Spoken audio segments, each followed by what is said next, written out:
एक महाराज की।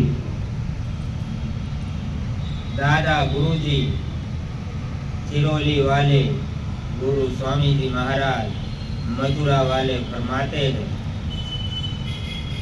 भक्ति भक्ति सब कह जानी, भक्ति जाना न कोई, अंतर भेद जब मिटे तब सत भक्ति होय। दादा गुरुजी गुरु स्वामी जी महाराज फरमाते हैं कि जीव सब कहते हैं कि हम भक्ति करते हैं, लेकिन भक्ति में भेद होता है।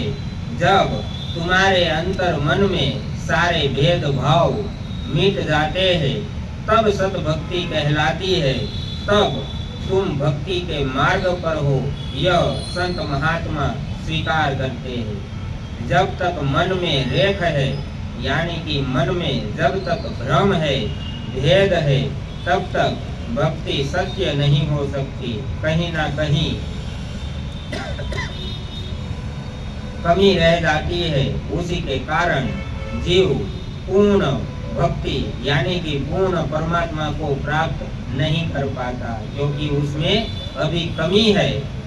भेद उस मालिक के अंदर नहीं होता, वह सारे भेदों को छोड़कर बैठा है, उसमें कोई भेद ढूंढ नहीं सकता, क्योंकि वह परम पिता परमात्मा है। सारे भेदों के परे जो बैठा है, सारी माया के परे जो बैठा है, उसे कोई छू नहीं सकता। उसे छूने वाला भी जो भेद के परे हो वही छू सकता है, वही अनुभव कर सकता है, वही उसके चरणों को प्राप्त कर सकता है। दादा गुरुजी गुरु स्वामी जी महाराज फरमाते हैं कि भेद को खड़ा करने वाला जीव खुद है, क्योंकि जीव का मन है वह काल का अंश है, और वह जो काल और माया कहती है उसी के अनुरूप अपने आप को चलाता है।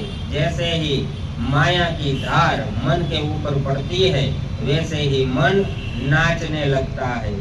मन अपने आप को राजा समझकर जीव को दौड़ाता रहता है, यानी कि तुम्हारी आत्मा को बंदी बनाकर इस शरीर पर सवार होकर मन तुम्हें नचाता रहता है। जहाँ चाहे वहाँ तुमको ले जाता है और तुम उसके कहने पर नाचते रहते हो, क्योंकि यह शरीर मन का गुलाम है और मन काल का गुलाम है, माया का गुलाम बनकर बैठा है। तो उसके अनुरूप ही वह अपना वर्तन करेगा, उसी के अनुरूप ही अपने आप को चलाता है। तो दादा गुरुजी गुरु स्वामी जी महाराज